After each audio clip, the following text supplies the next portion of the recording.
Coucou les explorateurs du bien, ça marche aussi. Les explorateurs du soi, j'espère que vous allez bien. Comment allez-vous aujourd'hui? Alors, je ne sais pas si je vais vous voir comme d'habitude, mais n'hésitez pas, hein, si vous êtes là en live, écrivez hashtag live. Et si vous êtes là en replay, vous écrirez hashtag replay. Alors j'essaye de voir si je vois vos commentaires. Ah, peut-être que je vais y avoir accès ici. Chouette, chouette, chouette. Alors aujourd'hui, j'ai eu envie de vous parler d'hypersensibilité, tout simplement. Hein, si vous me suivez depuis un moment, vous savez que je ne suis pas fan des étiquettes. Et en même temps, il faut bien avouer que pour la communication, c'est plus simple. Du coup, au lieu de dire des personnes qui expérimentent l'hypersensibilité, je parlerai ici des hypersensibles. Mais je vous invite à rester vigilant, hein, et à bien garder en tête que ce n'est pas une identité, mais c'est bien une particularité. Alors, est-ce que vous m'entendez bien? Coucou Cécilia, coucou Marine, top, je suis contente de vous voir. Top, top, top. Alors, euh, qu'est-ce que je voulais dire? N'hésitez pas justement à poser des questions dans le live. J'y répondrai soit sur le moment, soit à la fin du live, selon ce que je ressens. Ok. Alors, déjà, comment on reconnaît un hypersensible? Le mot qui revient régulièrement, c'est trop. Donc, l'hypersensible, il est trop émotif, il est trop sensible, il est trop compliqué. Perso, j'ai souvent et longtemps entendu des trucs comme t'as des réactions disproportionnées, t'es un peu à fleur de peau, dis donc. Euh, Tu réfléchis trop, tu te prends trop la tête, tu prends trop les choses à cœur, des choses comme ça. Hein. Faut dire, j'ai une petite tendance à vivre les émotions version XXL. Et en plus, la complexité, ça me connaît. Donc, je ne sais pas si vous vous reconnaissez dans ce portrait. Hein. En tout cas, si tu es hypersensible, il est fort possible que tu ne répondes pas à la norme attendue par ta famille ou par la société. Et que du coup, tu aies l'impression d'être un problème sur pattes. Est-ce que ça te parle, ça? Hein. Tu peux te sentir en décalage, tu peux te sentir incomprise ou incompris, tu peux te sentir anormal, bizarre. J'ai même entendu inadapté récemment. Hein. Euh, alors, je vais parler de plein de choses aujourd'hui. N'hésitez pas à m'arrêter si c'est confus. En tout cas, c'est Hélène Aron, une psychologue et chercheuse américaine qui a parlé d'hypersensibilité en premier dans les années 90. Ça ne veut pas dire que les hypersensibles n'existaient pas avant, mais on en parlait sous d'autres termes. Hein. Et comme j'en ai déjà parlé dans plusieurs publications ici, elle a identifié 4 critères qui définiraient les hypersensibles. Le premier critère, c'est le traitement profond des informations. Donc l'hypersensible, il perçoit les situations de façon complexe, c'est-à-dire qu'il a une lecture à plusieurs niveaux de la situation. En gros, si tu es hypersensible, euh, tu envisages consciemment ou inconsciemment les différentes répercussions possibles d'un mot, d'une phrase, d'un comportement. Hein. Euh, on les qualifie souvent en fait d'hyperpenseurs. Il y a une pensée arborescente, beaucoup d'analyses, une vie intérieure très riche. Et tu vas te reconnaître sûrement, hein, l'hypersensible, il se pose beaucoup de questions existentielles. Il a besoin de donner du sens aux choses. Il a besoin de faire du lien en fait entre les différentes informations qu'il a en sa possession. Qu'est-ce que ça implique à ton avis comme problématique? Déjà, Pour lui, chaque situation est différente, chaque nuance est importante, du coup, il va avoir de la difficulté à prioriser. Ok. Il a aussi une pensée qui part dans tous les sens et ça peut donner une tendance à la rumination, une tendance au tracas, au doute. L'hypersensible, il peut avoir une difficulté pour prendre des décisions.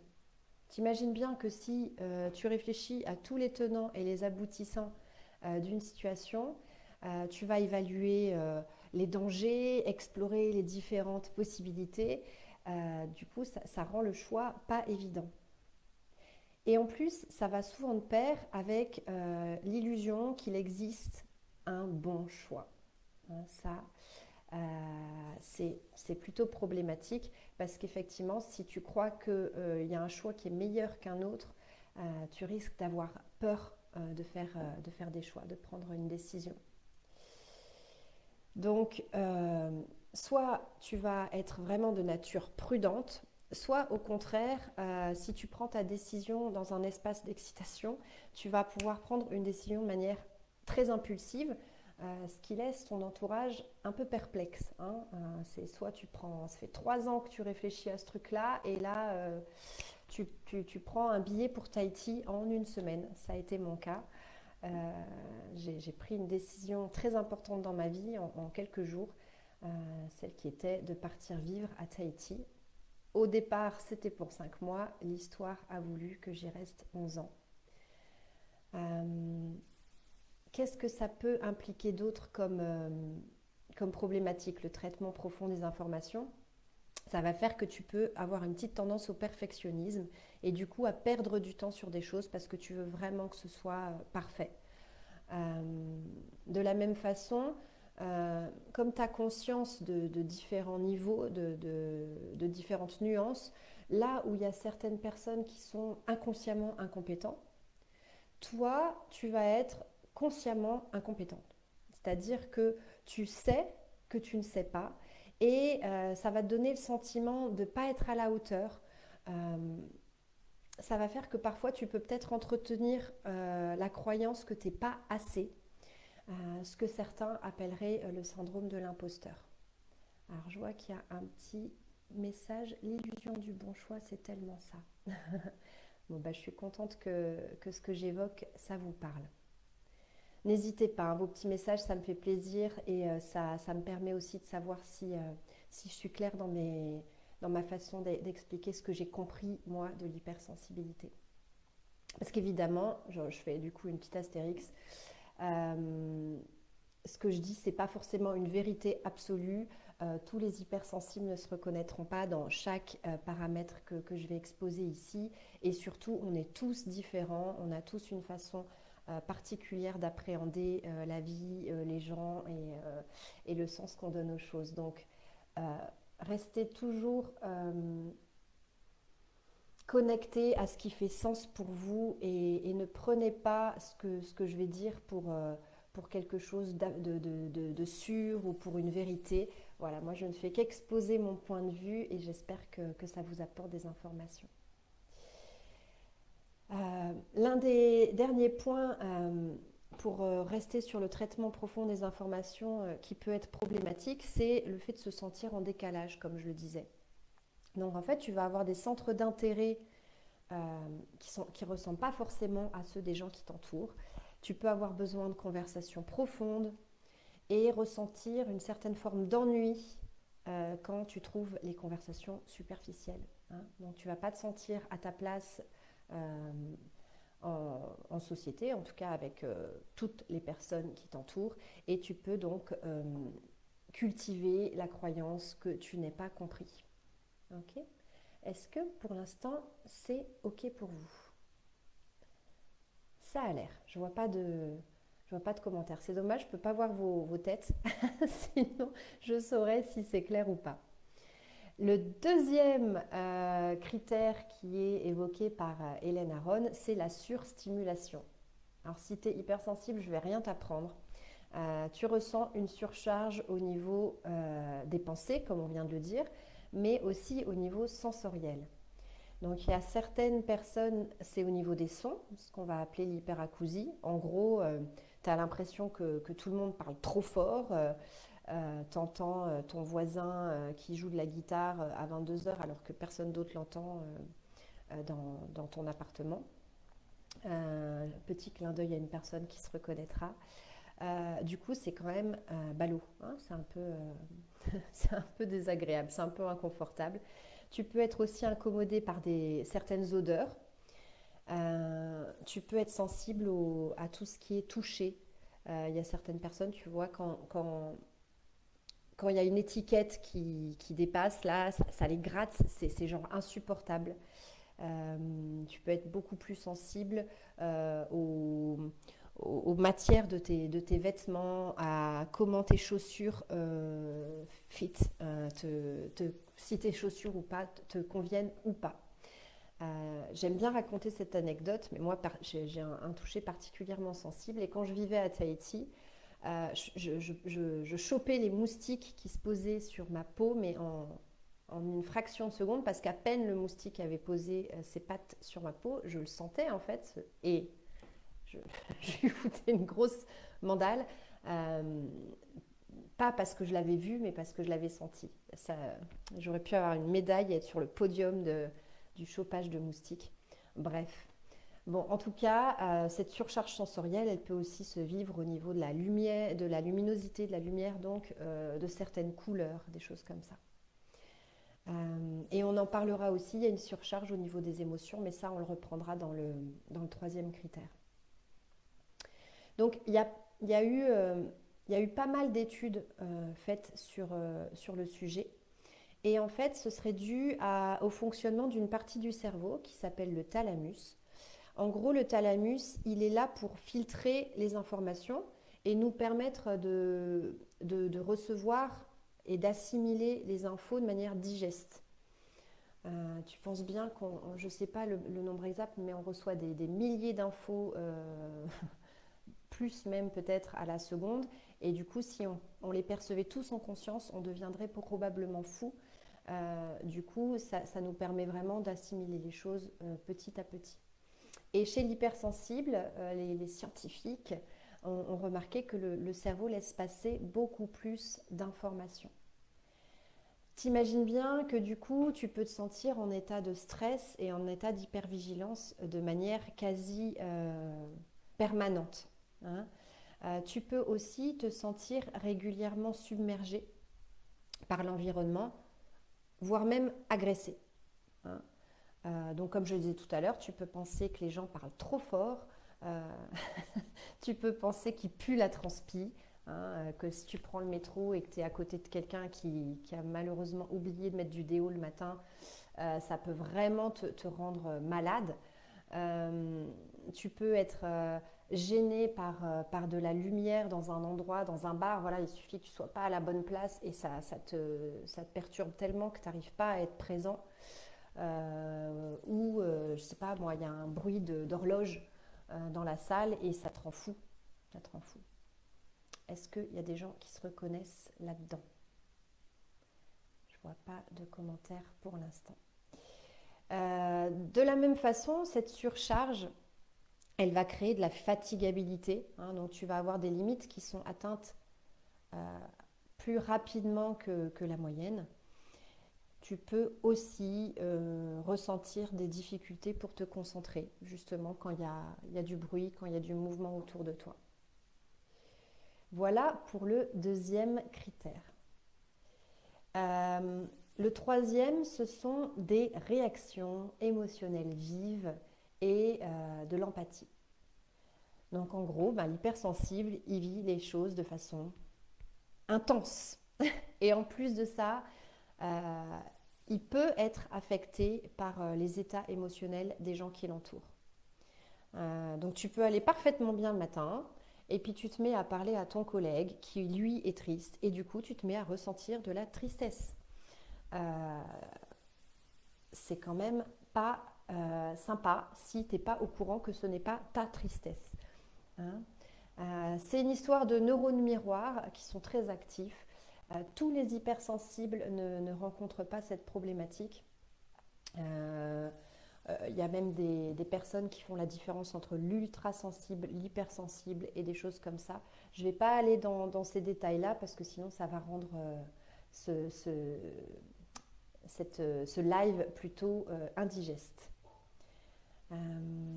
Qu'est-ce que je lis? La luminosité, ça me parle, les bruits qui dérangent aussi. Ok, merci Cécilia pour ton partage. Donc les réactions émotionnelles vives, ça implique que tu peux juger tes propres émotions. Ok? Tu peux chercher à les camoufler, tu peux chercher à te blinder sous une carapace, à les fuir. Hein. Et il y a deux extrêmes, hein, se couper complètement des émotions. Euh, Vraiment, tu te mets à ne ressentir plus rien. Il y a même des personnes qui vont dire que tu es froide, que tu es un glaçon. Ou au contraire, tu retiens tellement les choses parce que bon, voilà, pour pas avoir l'air bizarre, que le jour où ça pète, ça explose en fait. Ça fait un peu l'effet cocotte minute et du coup, euh, tu peux te mettre tu peux te mettre en colère parce que bah, pour une broutille. Hein, parce que bah, toutes les colères d'avant, qui étaient peut-être pas très importantes, tu les as pas laissées sortir. Et donc le jour où ça sort très fort. Euh, Côté social, il est possible que si tu gères pas bien tout ça, tu es en mode tout ou rien. En gros, tu passes de la suradaptation à la tolérance zéro. Donc au départ, tu peux avoir envie de retenir tes émotions, de surtout pas, comment dire, avoir l'air trop bizarre. Donc t'as pas envie de déranger, voilà, tu te retiens, tu ris pas trop fort, tu pleures pas trop fort, tu te mets pas en colère. Tu fais passer le besoin des autres avant les tiens parce que comme tu es un peu empathique, eh ben, tu as envie de faire plaisir, tu as envie comme tout le monde d'être aimé, donc tu te sers de ce que tu as observé pour rester en interaction avec les autres. Et puis un jour, ça fait too much. Et du coup, tu as besoin de te ressourcer, tu as besoin de te mettre à l'abri de toute interaction sociale, de toute nuisance sensorielle, et tu exclus toute interaction sociale. Tu veux juste une chose, t'enfermer dans ta grotte. Non, tu n'es pas asocial ou misanthrope, c'est juste que, eh ben, comme on l'a dit, le traitement profond des informations, le fait que tu aies cette surstimulation et en plus que tu puisses vivre les choses de manière intense, ben, parfois tu as juste besoin de te reposer. Hein, c'est tout à fait OK. Les hypersensibles ont, comme je l'ai écrit récemment, une petite addiction à l'harmonie. Ça veut dire quoi? Ça veut dire que tu peux croire que un monde calme, un monde en paix, un monde serein, ce serait un monde meilleur. Du coup, tu as une petite intolérance au conflit. Hein. Comme tu filtres ta réalité par rapport à ça, en fait, toi, le bien, c'est quand c'est calme, c'est quand c'est en paix. Et ben dès que ça ressemble pas à ça, dès qu'il y a un pourcent une petite grimace, un petit sourcil froncé, un mot qui voilà qui ressemble à un jugement, des choses comme ça, et ben tu vas être contrarié plus facilement. Pour l'hypersensible, une dispute, ça peut vite se transformer en drame. Hein. Il faut bien reconnaître, j'espère que tu vas être honnête avec toi-même, en tout cas moi je dois bien reconnaître que je suis un peu susceptible. Voilà, ça a été vraiment un apprentissage pour moi et ça l'est encore de supporter la critique et de danser avec. Voilà, donc je ne sais pas si ça vous parle. En tout cas, euh, l'idée dans tout ça, ça va être de pouvoir trouver de l'équilibre. Alors je vois que pour certains, c'est pas la grotte qui tente, mais Angélique nous parle de sa tente, de la montagne et la paix. Ouais, c'est vrai que c'est bon aussi de pouvoir se sentir en paix. Hein. Voilà, voilà. Le quatrième critère, c'est la sensibilité aux subtilités et aux détails. Donc l'hypersensible, et bon, ça c'est pareil, hein, c'est des scientifiques qui ont observé le cerveau pendant que la personne regarde des images ou des choses comme ça. Et on a remarqué que l'hypersensible, il a une capacité à percevoir les signaux faibles. Il va apporter naturellement et de façon consciente ou inconsciente son attention sur des détails. Ok. Donc, si tu es hypersensible et qu'il y a un concours de jeu des 7 différences autour de toi, tu peux t'inscrire, tu vas certainement être dans les meilleurs. Bon, en tout cas, ces 4 critères de l'hypersensibilité, je trouve que ça permet aussi vraiment de mieux comprendre notre fonctionnement. Ça permet aussi de se déculpabiliser, hein, et de comprendre qu'il y a des choses qui sont tout simplement dues à un fonctionnement cérébral un peu différent. D'autres problématiques que l'on peut rencontrer en tant qu'hypersensible, ça va être le sommeil. Soit parce que à la fin de la journée, tu as du mal à relâcher la tension de la journée, la surcharge, la surstimulation, tout ça, et du coup, tu as du mal à t'endormir. Soit parce que tu as le sommeil léger et que, voilà, si tu as un chéri ou une chérie qui ronfle, si tu habites un quartier bruyant, si tu n'as pas des rideaux occultants, si la température de la chambre est trop froide ou trop chaude, tu peux te réveiller pendant la nuit et avoir du coup un sommeil entrecoupé. Euh, Qu'est-ce que je parlais de culpabilité il y a quelques minutes. Euh, Si tu es hypersensible, tu peux te retrouver sur le podium de la culpabilité et de la rumination. Alors, tu vas réfléchir, on l'a dit, hein, tu réfléchis beaucoup. Du coup, qu'est-ce qui se passe? Eh ben, tu rentres d'une soirée et puis tu t'en veux d'avoir trop réagi, d'avoir pas assez réagi, d'avoir dit les choses trop comme ci, pas assez comme ça. Tu aurais dû utiliser ce mot-là et pas celui-là. Tu as exprimé les choses de façon maladroite. Peut-être que tu aurais pu trouver une façon plus bienveillante de le dire. Ou alors, au contraire, bah, parce que tu n'avais pas envie de vexer, bah, tu n'as rien dit et tu aurais dû dire quelque chose. Bref, dans ta tête, il y a beaucoup de culpabilité et de rumination. Dans le domaine amoureux, ça donne quoi? Eh bien, ça peut donner. Attention, hein, tu peux avoir une vie parfaitement épanouie au niveau amoureux, mais ça peut donner dans les extrêmes, soit une grande peur de l'engagement, parce qu'en fait, tu as tellement conscience de ce que ça implique une relation que tu peux te dire non mais déjà ben, une relation c'est souvent équivalent à quelques conflits, hein, et puis ça ne va pas de pair avec ton addiction à l'harmonie. Euh, Ça peut aussi te confronter à l'acceptation de ta différence et tu peux avoir peur d'être jugé de trop bizarre, de trop sensible, de trop émotif. Du coup, quelqu'un qui vit avec toi va peut-être avoir affaire, plus affaire à ton hypersensibilité que quelqu'un qui ne vit pas avec toi. Et donc, tu peux éviter en fait la relation. Euh, Il y a aussi que ben, tu as besoin de conversations profondes et que si tu te mets en couple avec quelqu'un qui n'a pas ce genre de conversation, tu peux croire que c'est pas la bonne personne pour toi parce que ben, tu t'ennuies ou parce qu'il y a de la routine, des choses comme ça. Alors, c'est pas complètement vrai, il y a plein d'astuces, mais ce n'est pas un live sur le couple, donc je vais passer aussi sur les détails.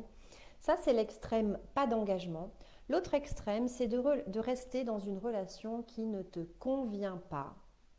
Parce que tu te dis, ouais, mais en même temps, j'ai déjà de la chance qu'il y ait quelqu'un qui veuille bien m'aimer, hein, parce que je suis tellement relou, je suis tellement chiant, je suis tellement chiante, je suis tellement complexe que bon, ben, c'est pas un cadeau de vivre avec moi, hein, donc bon, ben, je vais garder celui-là ou celle-là.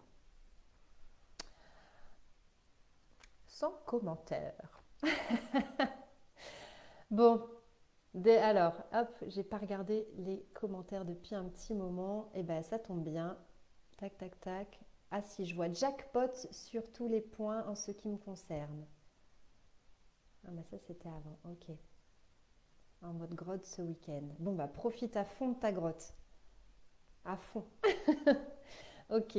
Alors le point d'après que je voulais évoquer avec vous, c'est à votre avis, Qu'est-ce que qu'est-ce que l'hypersensible, il a tendance à faire du fait de ces quatre caractéristiques? Qu'est-ce qu'il essaye de faire pour pallier à ces difficultés en première intention? Est-ce que vous avez des idées? Je vous laisse un petit peu tapoter. Ça va me faire une petite pause pour boire une goutte de café. Merci à Solène pour cette tasse magnifique. Il y a déjà eu un live sur le couple, point d'interrogation? Non, pas encore. Mais si ça vous intéresse, je pourrais préparer ça. Alors, qu'est-ce que l'hypersensible fait pour pallier à ces difficultés? Je ne vois pas de réponse pour le moment, donc je vais enchaîner. L'hypersensible, qu'est-ce qu'il fait? Ça va tourner autour de 3 quêtes. La première, contrôler ses émotions. Alors, quand je dis contrôler, ça peut être les étouffer et les fuir. Ça peut aussi être les canaliser, les gérer, travailler dessus. Et ça peut même être favoriser les émotions positives. Hein. Tout ça, c'est une façon de vouloir contrôler les émotions. La deuxième quête, c'est exterminer le mental. Donc, en général, l'hypersensible, tu vas l'entendre dire, mais moi, je veux arrêter de penser. Moi, je veux plus me poser de questions, j'en ai marre. Il est où le bouton off? Hein? Je suis sûre que si tu es hypersensible, ça te parle et il y a des moments où tu as carrément envie d'exterminer ton mental. La troisième quête, tu l'auras compris dans les différents points que j'ai évoqués précédemment, c'est que tu veux éviter les conflits. Hein? Tu veux être 100% serein. Ok? Donc tu l'auras compris, ces quêtes-là, c'est souvent contre-productif. J'aime bien ces adages de développement personnel qui disent, alors le premier c'est ce que je fuis me poursuit, et vous allez sûrement connaître le second, ce à quoi je résiste, c'est trop con que je ne puisse pas vous entendre, ce à quoi je résiste persiste. Hein? Donc, qu'est-ce que je vais aborder maintenant? C'est ce qu'on peut faire à la place de ces 3 quêtes. Donc, qu'est-ce qu'on peut faire à la place de contrôler les émotions?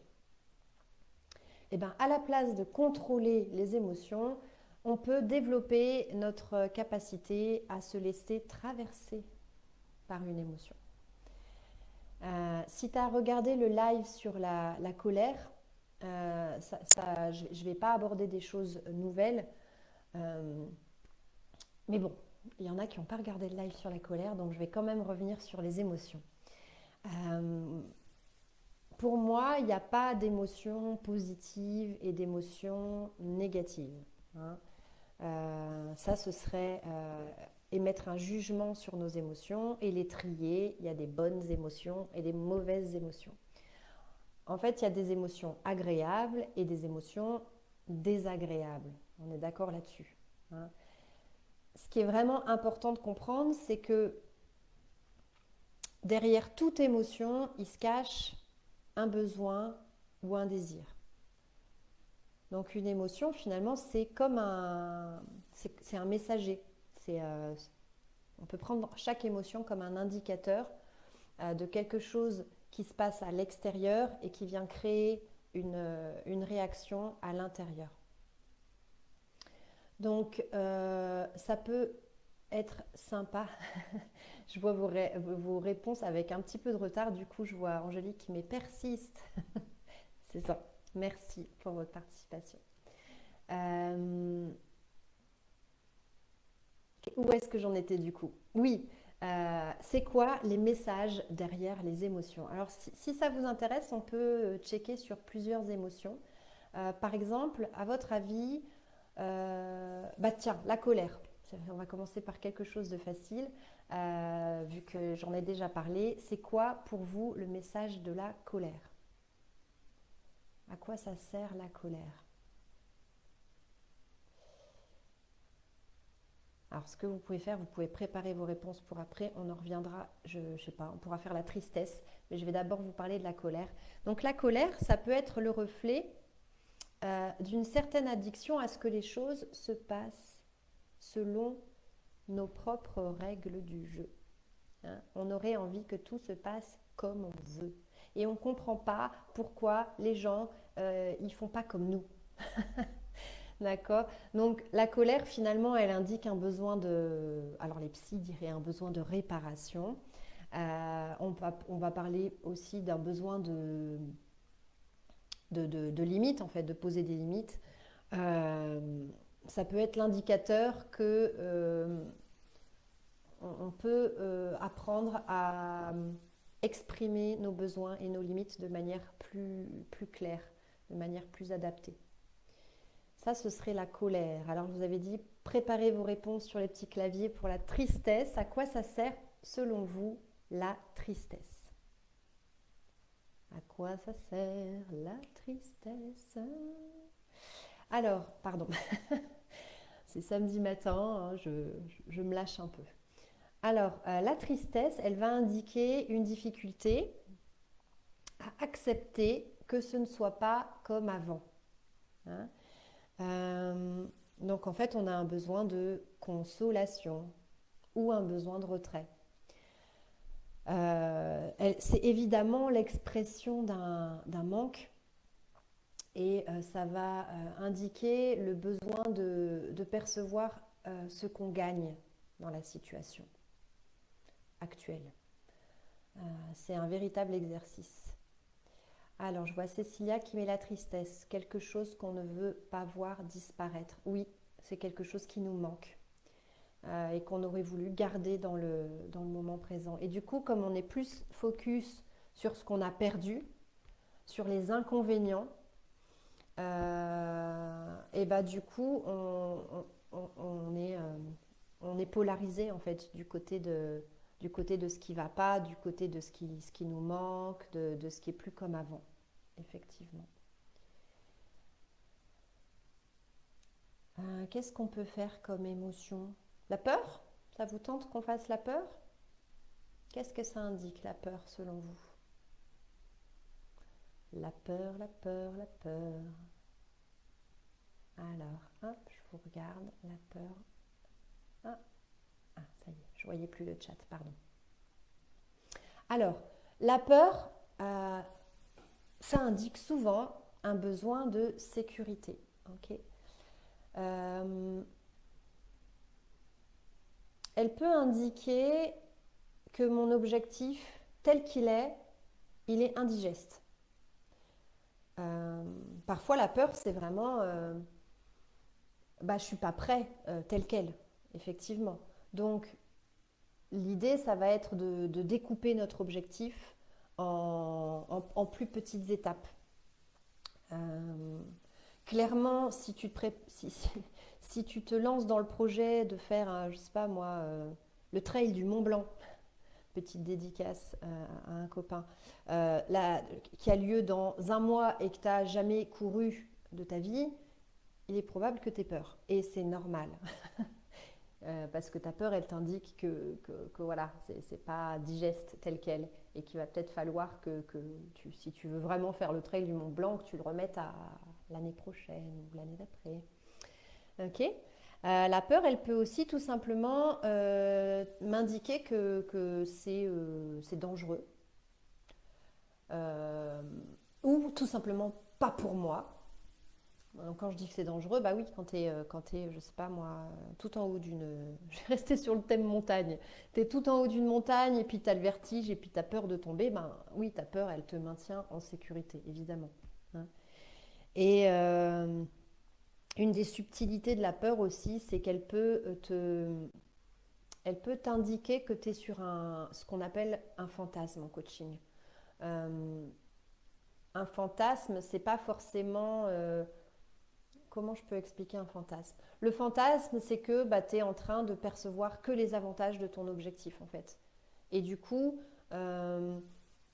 si ton objectif c'est d'écrire un livre et que dans ton esprit, réussir ce livre, eh ben, ce serait que toutes les personnes qui lisent ton livre l'aiment, l'apprécient, trouvent que c'est chouette.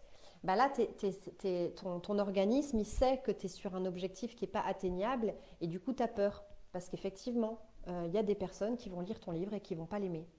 Et quand tu vas pouvoir rééquilibrer ça, tu n'auras plus peur.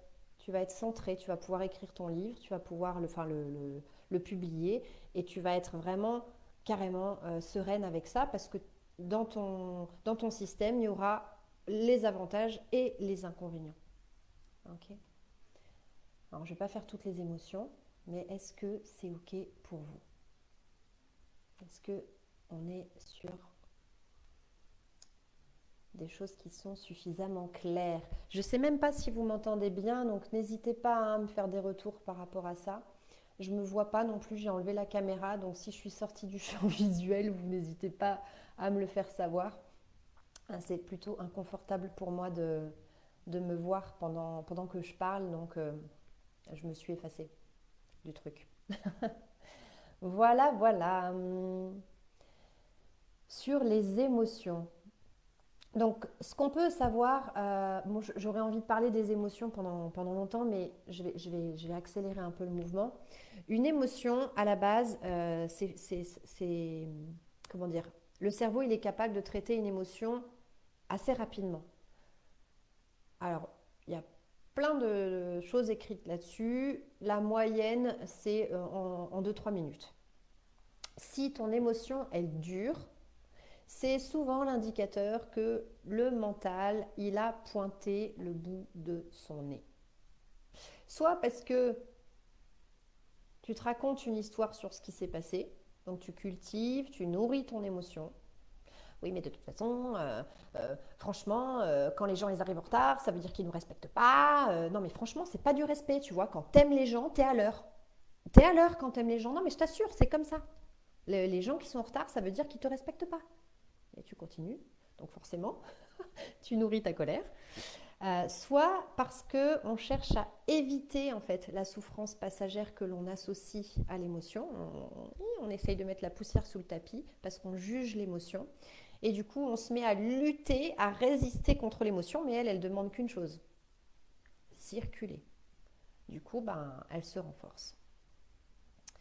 En gros, notre souffrance, elle naît du jugement que l'on émet soit sur les faits, soit sur l'émotion elle-même. Est-ce que tu me suis? Est-ce que tu me suis? Est-ce que tu me suis? Pas de commentaire, c'est que vous devez me suivre. Attendez, je regarde s'il n'y en a pas du tout. Non, non. Ok. En tout cas, s'il y a un truc que je t'invite à retenir de tout ce que je dis, c'est de faire vraiment confiance à la sagesse de ton corps. Une émotion, c'est quelque chose de sain. L'idée, c'est vraiment de pouvoir la laisser, je répète toujours le même mot, désolé, mais c'est celui qui me vient, la laisser circuler. Alors voilà comment tu peux faire. Ça, c'est simple en fait. Tu vas prendre un temps, les yeux ouverts ou les yeux fermés. Là, tu peux le faire pour savoir quel genre d'émotion circule en toi. De te positionner en observateur, en explorateur du soi. Il fallait bien que je la cale quelque part celle-là. Donc tu observes ce qui se passe et tu vas contacter en fait les différentes sensations que tu repères. Donc je sais pas moi, si tu as une tension dans l'épaule, tu te connectes à cette tension, tu mets ton attention dessus en fait, tout simplement. Et l'idée, c'est de vraiment pas chercher à transformer la sensation. Hein. Tu ne vas pas chercher à la faire disparaître ou à la diminuer. C'est juste un coucou, je suis là. Et tu te mets en contact avec cette sensation. Et t'observes. T'observes. Donc, qu'est-ce que tu peux repérer pendant tes émotions? Tu vas pouvoir, je sais pas, tu veux Tiens, j'ai le visage crispé. Ah ouais, j'ai les sourcils froncés. Au niveau de ma respiration, je suis en apnée en fait. Ok, je suis en apnée. J'ai les épaules contractées, j'ai de la tension dans les mâchoires, j'ai la nuque raide, euh, j'ai les pieds froids. Ça, c'est mon cas maintenant. Vive l'hiver. Vive le vent, vive le vent. Bref, les pieds froids, qu'est-ce que je peux avoir? Est-ce que j'ai une douleur qui est localisée ou est-ce qu'elle est plus diffuse? Est-ce que je ressens des fourmillements? Est-ce que j'ai l'estomac noué? Est-ce que j'ai la gorge sèche? Voilà. Bon, je ne vais pas tout énumérer parce que ça va devenir un peu chiant pour vous. Donc tu te mets en posture d'accueil et tu permets en fait, rien qu'en étant juste là à l'émotion, de passer. Alors évidemment, hein, tu peux te dire, t'es bien sympathique, Lucy Joy, merci beaucoup pour ce petit moment d'information, mais quand je suis en plein dedans et qu'il y a d'autres gens avec moi, c'est pas super évident de faire stop, wait a minute. Je laisse circuler mon émotion. No worries. Oui, je sais. C'est pas forcément évident. Donc, dans ces moments-là, il y a souvent trois options. La première, bah, l'émotion, elle explose et t'as pas trop géré le truc. Hein. Voilà, tu te mets en colère ou tu pleures un bon coup ou tu ris très fort. Parce que c'est voilà, on va pas parler que des émotions désagréables. Tu peux aussi rire très fort et ça peut surprendre les gens autour de toi. Soit tu retiens l'émotion parce que tu considères, d'ailleurs consciemment ou inconsciemment, que c'est pas le moment et que c'est pas les bonnes personnes. Ou, voilà, si tu es en réunion, effectivement, et que la remarque de ton collègue te touche particulièrement, il est possible que tu te dises je vais peut-être pas m'effondrer en larmes maintenant et que tu bloques, tu retiennes l'émotion. La troisième option, c'est que ben, tu es OK avec cette émotion, tu as appris à faire la paix avec chacune d'entre elles et puis tu arrives à exprimer ton besoin ou ton ressenti sans te juger. En tout cas, quoi qu'il arrive, en fait, c'est OK. Que tu la retiennes, qu'elle explose ou que tu l'exprimes de manière plus saine ou plus calme. Euh, j'ai même pas envie de dire plus saine parce que ça voudrait dire que c'est pas sain de laisser exploser une émotion et c'est pas ce que je pense. Mais en tout cas, il ne s'agit vraiment pas d'exprimer ton émotion à tout prix, au moment où elle arrive, ou au contraire de la réfréner quoi qu'il arrive. L'idée, c'est d'être en conscience de ce qui se passe et de développer cette capacité à recevoir, à observer tes émotions sans les juger. Dire, tiens, voilà, je suis en colère. Et tu verras que si tu te dissocies du jugement de la colère, c'est mal, déjà la colère, elle va avoir plus de facilité à passer. Alors, pas de commentaires. Ok, je continue. Qu'est-ce que tu fais du coup quand le scan, je suis en contact avec mes émotions, tout ça, ça passe pas, quand c'est pas possible. Qu'est-ce que tu fais? Déjà, l'idée c'est de t'entraîner à repérer le trop plein. Okay, quand ça monte. Et te rappeler que t'exprimer quand tu es dans le trop-plein, c'est pas l'idée du siècle. Hein, ok, donc quand tu veux t'exprimer d'un espace polarisé, voilà, tu peux, hein, fais ton expérience, mais je pense que si tu m'écoutes, c'est probablement soit que tu es hypersensible, soit que tu as des hypersensibles dans ton entourage. Et j'imagine que tu as remarqué comme moi que quand tu es dans le trop-plein, tu dis des trucs que tu n'as pas vraiment envie de dire, tu utilises des mots qui sont parfois un peu violents, ou tu te mets à déclarer ta flamme à quelqu'un parce que tu es dans la surexcitation, et puis le lendemain tu te dis mais ouais, j'ai fait ça. C'était oui, oui, d'accord, à ce moment-là j'étais bien, mais en fait j'ai un peu exagéré, je crois, sur la déclaration. Voilà, donc petite note pour plus tard, quand tu repères que tu es dans un extrême, peut-être pas le meilleur, c'est pas le meilleur moment pour exprimer ce que tu as envie d'exprimer. Donc si c'est possible, je t'invite à prendre de la distance, à sortir en fait, si possible, ne serait-ce que quelques minutes. Alors s'il y a que, j'aime dire ça parce que c'est souvent le cas, s'il y a que les toilettes pour t'extraire de la situation, et ben va aux toilettes. Mais l'idée, ça va vraiment être de pouvoir respirer un temps, de t'extraire de la situation qui te crée de l'anxiété ou de la colère donc tu peux faire de la cohérence cardiaque, tu peux faire la fameuse respiration en carré, tu fais ce que tu veux, mais tu respires un peu. Alors, il y a des situations où tu ne peux pas sortir. Euh, Reprenons cette fameuse réunion au boulot et bon, peut-être pas aller aux toilettes à chaque réunion, tu te dis peut-être que ça ne le fait pas, donc tu sors pas. Euh, Dans ces cas-là, tu peux discrètement sous la table frotter un peu tes mains et quelques secondes mettre tes coudes, pardon, je m'approche peut-être de la caméra, mais tu mets tes coudes sur la table et juste quelques secondes, tu mets tes yeux dans tes mains. Franchement, tout le monde s'en fout, hein, donc tu peux faire ça. Ça va créer un genre de reset pour le cerveau et ne serait-ce que, bon, alors l'idéal c'est de pouvoir le faire 2-3 minutes, mais j'en conviens, rester 2-3 minutes. La tête dans tes mains en réunion, ça peut être perçu de manière particulière. En même temps, hein, ce que les autres pensent, ça les regarde. Mais si tu peux pas le faire, si tu n'assumes pas de le faire de 3 minutes, fais-le au moins 30 secondes, ça va te faire du bien. En tout cas, l'idée, c'est que si tu n'as pas pu exprimer l'émotion sur le moment, ça va être de lui donner un espace à un autre moment. Donc une fois sorti de la crise, tu vas pouvoir laisser l'émotion circuler. Et il faut savoir pour ça que l'émotion, elle a besoin du corps pour se décharger. Donc, tu peux trouver un endroit, un espace où tu te sens en sécurité et où tu vas pouvoir laisser sortir ce qui a besoin de sortir. Alors, si tu as besoin de crier, tu peux créer une pièce dans ta maison avec des boîtes d'œufs un peu partout.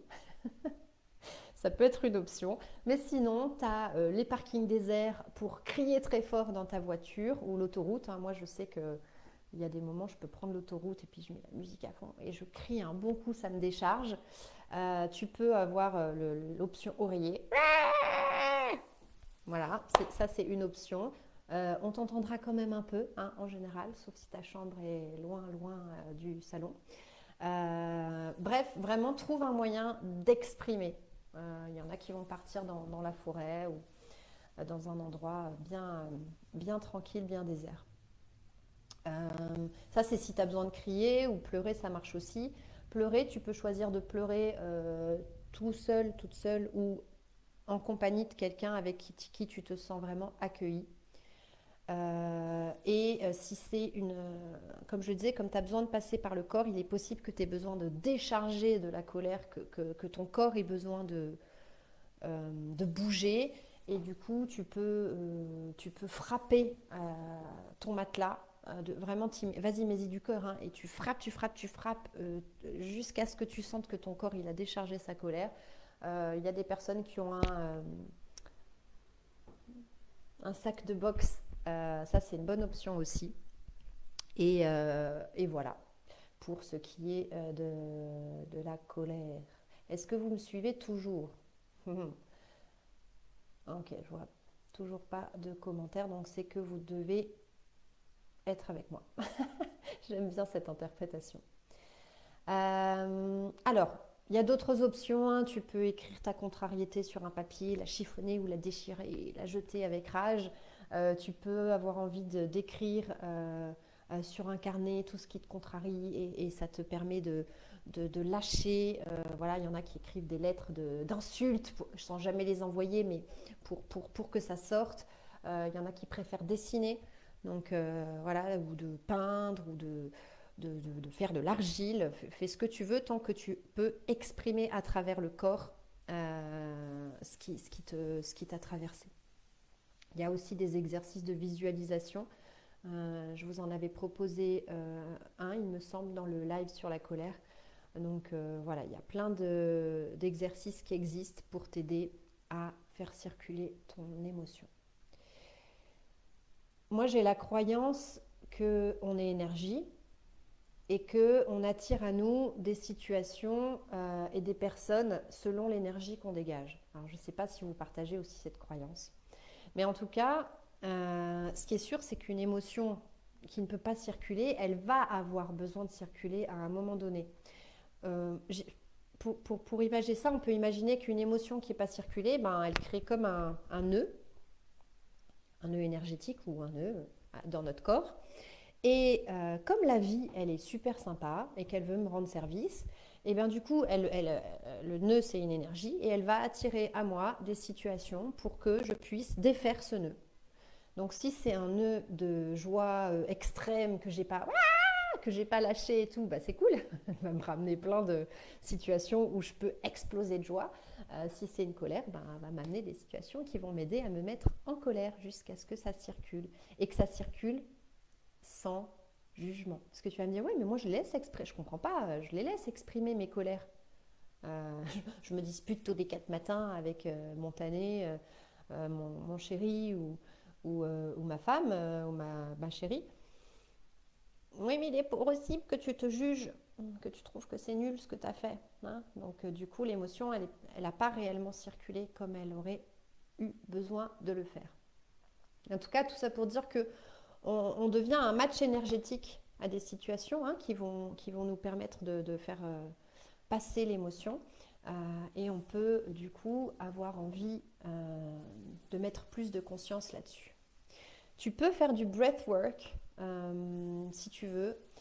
Ça va, il y a des personnes géniales qui nous accompagnent pour faire ce genre de travail.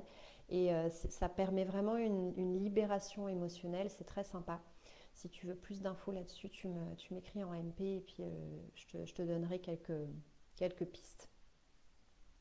En tout cas, accueillir l'émotion, c'est vraiment une façon de la laisser nous traverser pour qu'elle ne devienne pas notre gouvernail caché. Hein. Euh, je pense que je peux rester là-dessus, c'est joliment dit. Je l'ai lu quelque part, mais je ne sais plus de qui c'est. Pour rendre à César ce qui est à César. Donc l'idée de l'émotion, c'est de la reconnaître, se mettre à l'unisson avec elle, de raisonner avec elle en fait, se synchroniser à ce qu'on vit et j'ai envie de sortir du discours qu'on voit un peu dans certaines techniques de développement personnel qui serait qu'il faut gérer nos émotions. Donc moi je vous invite ni à les gérer ni à les subir, mais à co-créer avec elles. Ok, alors qu'est-ce que je vois? Écrire me fait du bien pour évacuer. Ouais, ouais, moi aussi, c'est un canal que j'aime bien. Et je lis aussi la colère, ça me parle, elle revient beaucoup en ce moment. Je l'ai beaucoup enfoui. Un de mes trucs, c'est de mordre un tissu. Ah ouais, j'ai pas pensé à ça. Merci pour l'astuce. Donc vous pouvez mordre un tissu aussi, si ça vous fait du bien. Ça vous évitera de bouffer vos émotions parce que ce qu'on fait aussi parfois quand on a du mal à laisser passer nos émotions, coucou, je te laisse passer, et ben c'est qu'on va manger du chocolat ou des frites, un burger, bref. Ça fait bientôt 1 heure que je parle, j'espère que je ne vous ennuie pas. Je vais continuer si vous voulez aller vous promener ou vous isoler dans votre grotte, évidemment, n'hésitez pas. Je laisserai ce replay soit 48 heures, soit plus longtemps. Je vais dealer avec moi-même, voir comment ça se passe pour tout ça. La deuxième quête, c'était d'exterminer le mental. Évidemment, moi, ce que je t'invite à faire, c'est d'accueillir ton mental sans jugement et de comprendre que ton mental, il a une mission, sa mission principale, c'est de te protéger, hein, c'est de te maintenir en sécurité. Du coup, l'idée, c'est pas de le rejeter, c'est de faire équipe avec lui. Donc, tu peux valoriser son intention En gros, c'est pas ton ennemi, hein, il est là pour t'aider, donc tu peux lui dire ah cool, ouais, je vois que tu réfléchis beaucoup. Ah, c'est parce que tu veux m'aider à rester en sécurité. Ok, cool. Et puis, tu vas pouvoir le rassurer. Le mental, il aime bien maîtriser les choses. Il aime bien contrôler. Et du coup, si tu mets des mots sur ce que tu vis, des mots précis, et là, ça donne le sentiment au mental qu'il peut s'approprier les choses et que c'est beaucoup plus facile à appréhender.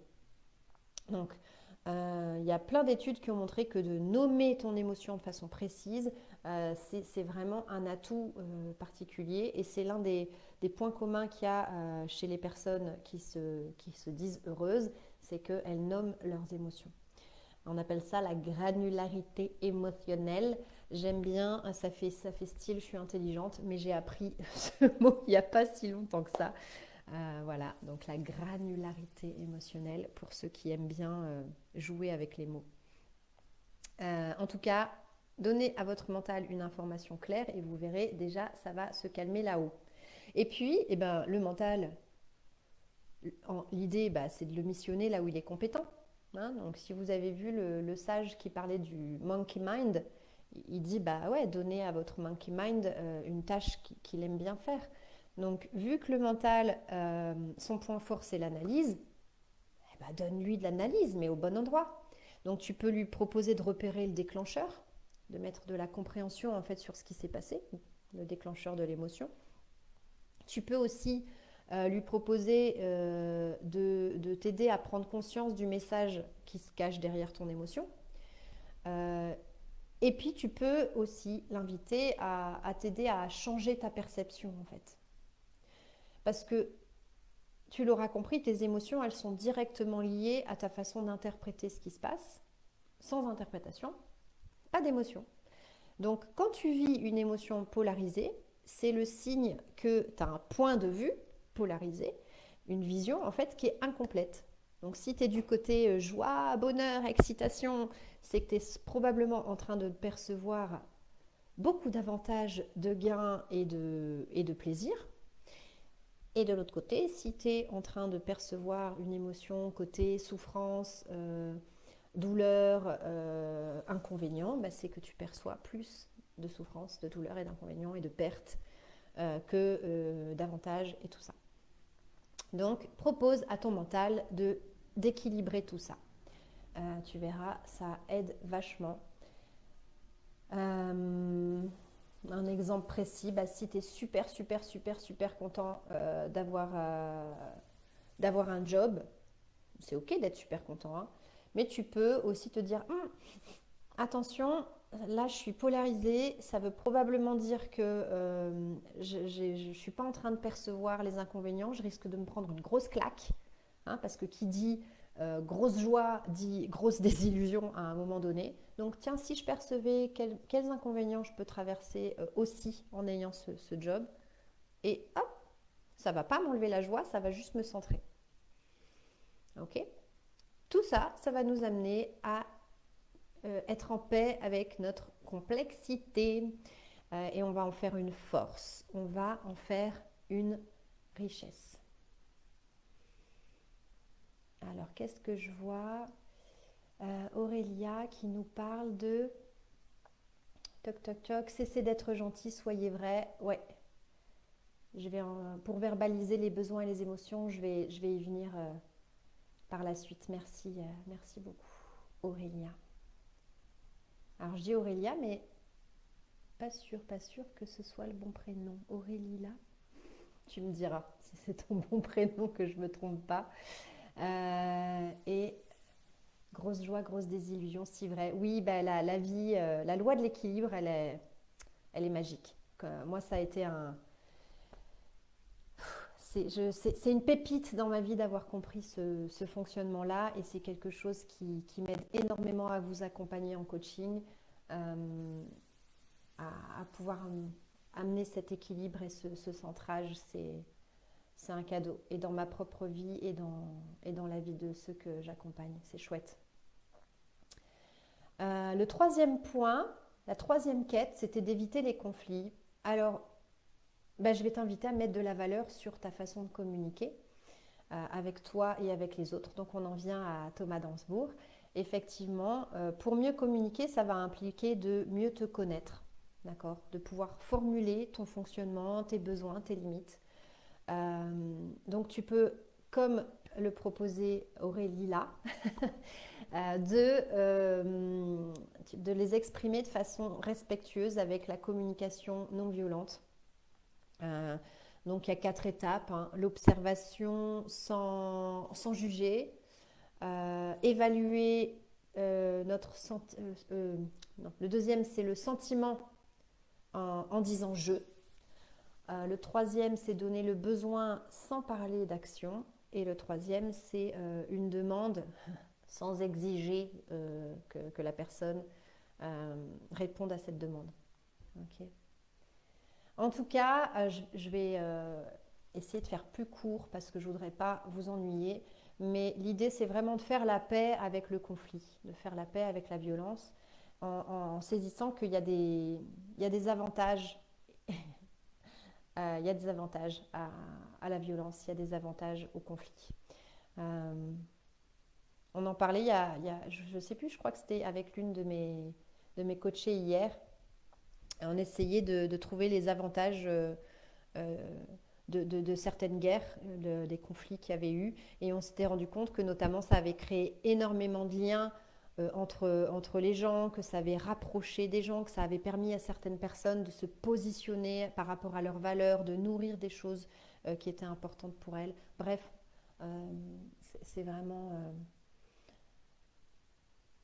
plus tu seras en paix avec les conflits, ou tu accepteras que c'est quelque chose qui a aussi des bénéfices, moins tu auras de conflits dans ta vie en fait. Voilà, voilà. Donc de quoi je peux vous parler? Eh bien déjà, finalement, il y a deux grands types de besoins, hein, chez l'hypersensible. L'accueil, donc je ne vais pas revenir là-dessus, hein, accueillir tes émotions, accueillir ta complexité, accueillir les conflits. Et la deuxième grande famille de besoins, c'est le besoin de s'écouter. Donc, tu vas avoir besoin de faire des pauses. Tu vas avoir besoin de silence, d'aller dans la nature. Tu vas avoir besoin de solitude. Okay. Donc, écoute-toi et fais attention à ton hygiène de vie. Euh, voilà, tu peux hein, aller dans des endroits bondés, côtoyer des gens qui parlent beaucoup et tout ça, aller sur les réseaux sociaux ou écouter la télé, tout ça. Mais sache que voilà, ton niveau de fatigabilité, il va aussi être dépendant de tes habitudes et de ce que tu mets en place par rapport à ton hygiène de vie. S'écouter, c'est aussi faire le sport qui te correspond ou l'activité qui te met dans un état de flow. C'est comme pour tout le monde, hein, c'est pas réservé aux hypersensibles, mais si tu as besoin de canaliser aussi, de mettre un peu ton cerveau de côté pendant quelques temps et que tu aimes faire des puzzles ou de la peinture ou que tu aimes lire ou que voilà, courir ça te fait du bien, fais quelque chose qui te permet de te mettre dans cet état qu'on appelle l'état de flow. Et s'écouter, c'est aussi manger des choses qui te font du bien. Je t'apprends rien.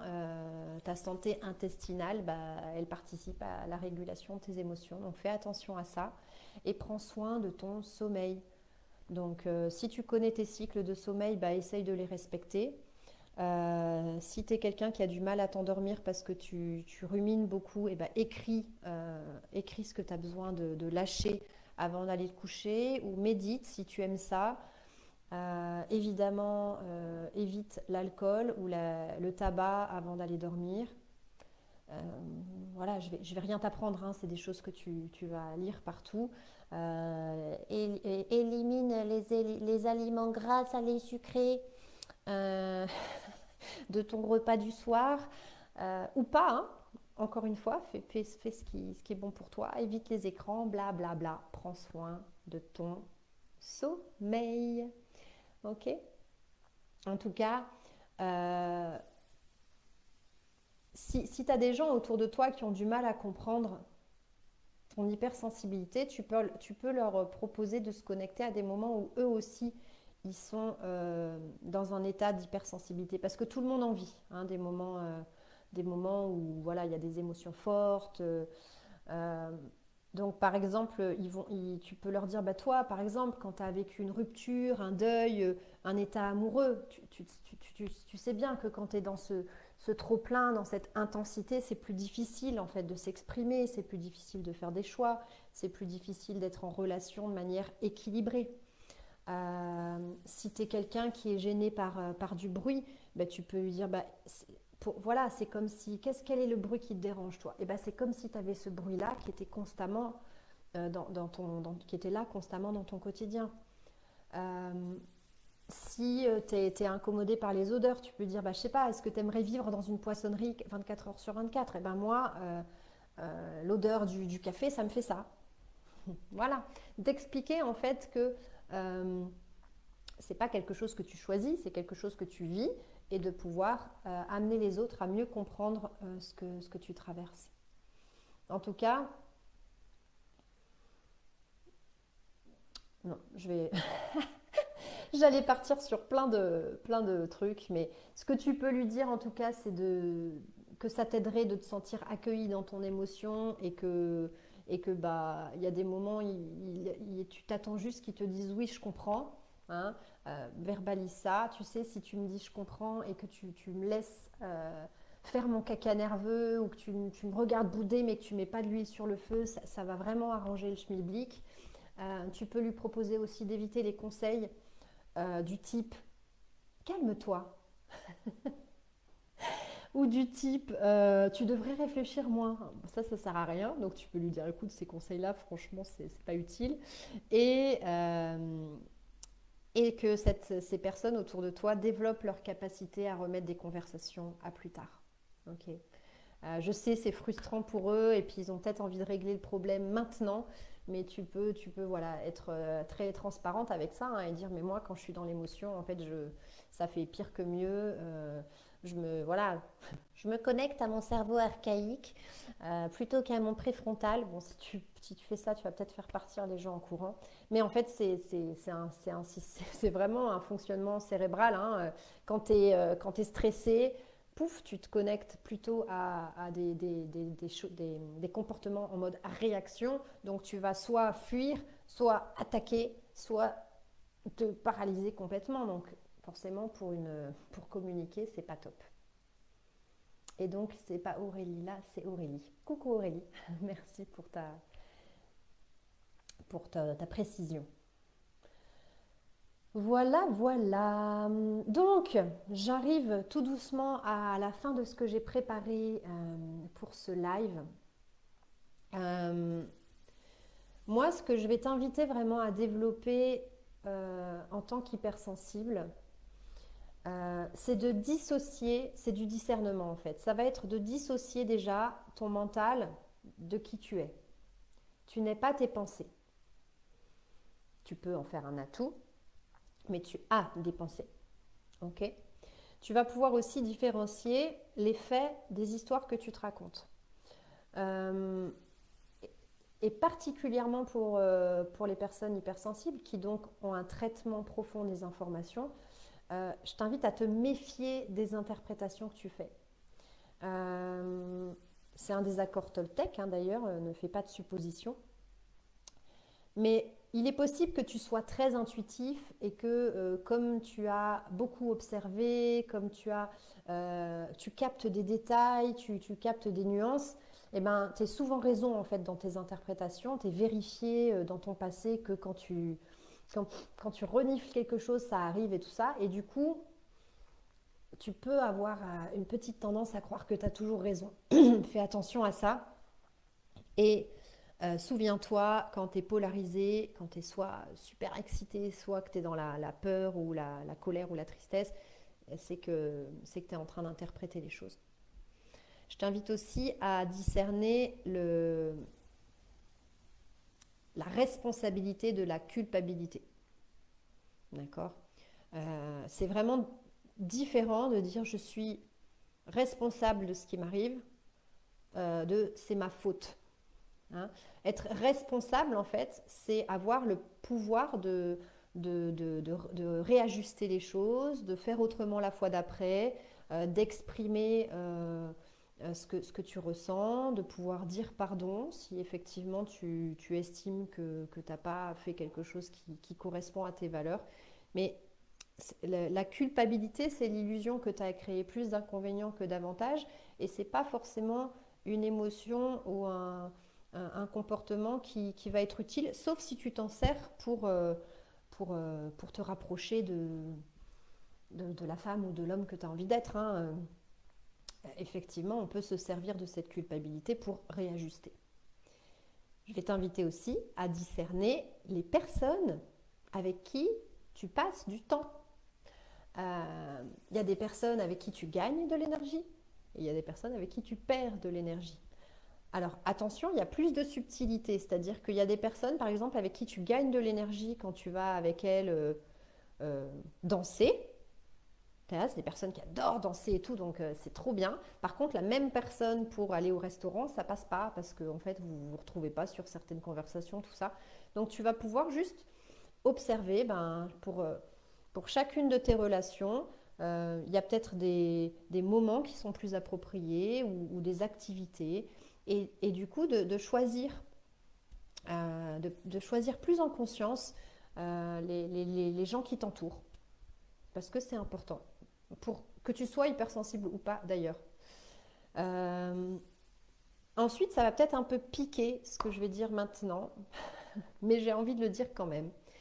Je t'invite à discerner la spontanéité de tes émotions et voilà, ce que toi tu vis intérieurement et le respect que tu peux avoir pour les gens qui t'entourent. Euh, J'ai parfois entendu des personnes qui disent oui, mais c'est pas ma faute, si je vis les choses comme ça, on peut bien me comprendre, ou qui s'accrochent, des personnes qui s'accrochent à leurs émotions et qui rentrent dans une forme de théâtralisation un peu. Euh, oui, mais il faut me comprendre, il faut. Alors, une émotion, c'est chouette qu'elle s'exprime, mais l'idée, c'est pas de l'instrumentaliser, d'accord? Et c'est pas d'en faire un outil de manipulation affective. Donc oui, tu vis des émotions, mais la personne qui est en face de toi, elle aussi, elle vit des émotions. Et c'est pas parce qu'elle n'est pas hypersensible que son expérience interne est moins importante que la tienne ou que sa façon de traverser la situation est moins légitime que la tienne. Donc, apprends aussi, je pense qu'on a à apprendre aussi à prendre en compte l'autre dans l'équation. Je ne dis pas qu'on ne le fait jamais, hein, mais je dis que parfois, on est tellement euh, en prise avec ses émotions, en prise avec nos émotions et avec ce qui se passe à l'intérieur, avec tout ce traitement de l'information, tout ça, qu'on peut avoir une petite tendance à se centrer sur nous-mêmes. Donc attention, l'autre fait partie de l'équation. De la même façon, je t'invite à vraiment développer de l'humilité. Et donc, comme je viens de le dire, de l'indulgence. Euh, Quand je parle d'humilité, c'est parce que si tu as pu observer beaucoup de choses, comme je le disais tout à l'heure, et que tu as souvent eu raison dans ton interprétation, tu peux parfois avoir l'impression que tu comprends mieux que les autres ou que tu as perçu plus de choses que les autres et donc te sentir un peu supérieur. Ça va aussi avec le loi de l'équilibre. Si des fois tu te sens supérieur, ça veut dire que dans d'autres domaines tu te sens inférieur, hein. On est bien d'accord. En tout cas, euh, rappelons-nous que personne n'est supérieur ou inférieur, c'est encore une fois qu'une interprétation. Et du coup, on gagne à juste rester d'égal à égal avec toute personne autour de nous. C'est voilà, juste un petit détail, mais qui a toute son importance pour moi. Donc l'idée, c'est vraiment pas de te protéger de l'hypersensibilité, mais de l'explorer.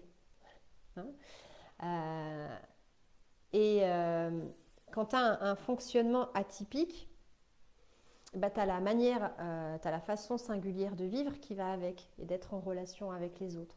Donc, moi, je t'invite à rester toi, sans te plier forcément aux normes de la non-sensibilité, de vivre tes émotions en conscience, tu l'auras compris, de choisir à quelle autorité tu réponds. Il y a des moments, tu vas répondre à ton autorité intérieure, tu vas valider ce qui est vécu. Parfois, tu vas choisir de répondre à une autre autorité, c'est OK. Et de te rappeler qu'il n'y a pas de méthode toute faite en fait. Là, j'ai donné plein d'astuces ou de propositions, mais l'idée, c'est d'essayer des choses. Tu vas tenter des expériences, tu vas valider ou pas si ça t'aide ou si ça t'aide pas, et puis tu vas réajuster en fonction de tes besoins et de tes envies. Ok. Et parce que j'ai envie de terminer sur une note positive, je vais re-regarder, est-ce qu'il y a des petits commentaires? Non. C'est le moment de poser vos questions si vous en avez. Comme ça, je vais tout doucement aller vers la fin de ce live. J'ai envie de terminer sur quelque chose de positif, c'est-à-dire toutes les forces de l'hypersensible. L'hypersensible, il a des tas de forces. Notamment, si je reprends par rapport aux 4 critères, donc le traitement profond de l'information, eh ben, tu es quelqu'un qui a un esprit d'analyse très fin. Tu as une capacité de synthèse en fait. Tu vas aussi entretenir des relations profondes avec les gens, authentiques. Tu as une grande capacité d'écoute. Ok. Comme tu perçois les choses sur différents niveaux de lecture, il est aussi possible que tu vois des solutions là où d'autres n'en voient pas. Qu'est-ce que tu peux... Tu as une bonne capacité de remise en question, hein, tu sais faire. Pareil, attention au dosage, mais c'est une de tes qualités. Du fait de la deuxième caractéristique, de la surstimulation, tu es quelqu'un qui sait ce que c'est que d'être dérangé et du coup, tu peux mettre de la valeur sur le fait de ne pas déranger les autres, de faire attention, de ne pas faire trop de bruit, de prendre soin des besoins de quelqu'un. Tu peux avoir développé la capacité de savoir qu'est-ce qui fait plaisir. Hein, donc ça, c'est des super qualités. Tu peux aussi, du coup, du fait de cette surstimulation, tu as dû développer la capacité de prendre soin de toi, de tes besoins. Ça a été nécessaire à un moment donné. Hein. Il y a pas mal d'hypersensibles qui ont fait des burn-out ou des dépressions ou voilà, ou qui ont pété un peu un câble de temps en temps. Donc, bah, la vie t'a souvent amené à prendre, à faire attention à toi. Et du coup, tu peux être inspirant pour les autres parce que tu es quelqu'un qui a appris à dire non. Et donc, tu sais, ah tiens, non, aujourd'hui, vraiment, j'ai besoin de me ressourcer, j'ai besoin de ma grotte et tout. Merci, c'est super sympa de m'inviter, mais vraiment non. Ah, bah, c'est super inspirant, en fait, pour quelqu'un, parce que quelqu'un qui ne sait pas dire non va se dire, ah ouais, ben, machin, machin, elle m'a dit non l'autre jour, j'ai trouvé ça super, c'est top de te faire ça. Donc, tu peux être une invitation sur pattes à s'écouter, à respecter nos besoins, à mieux se connaître. Euh, donc c'est chouette. Ça c'est une chouette, c'est des chouettes qualités. Les émotions intenses et l'empathie, bah, il va de soi. Hein. Comme tu es quelqu'un d'empathique, que tu as envie tu as souvent eu envie de te comprendre, tu as envie de comprendre les autres, tu es sensible au conflit, du coup tu vas essayer de créer des bonnes ambiances, tu vas être quelqu'un qui va vraiment chercher à arrondir les angles, à créer du lien social, tu as une certaine forme de sensibilité humaine en fait. Et du coup, bah, tu peux mettre de la bienveillance là où tu es et inviter les autres à développer leur empathie. C'est cool ça, non? Ok. Et puis le dernier point, c'était les détails. Eh ben, alors c'est Fabrice Midal qui en parle mieux que moi.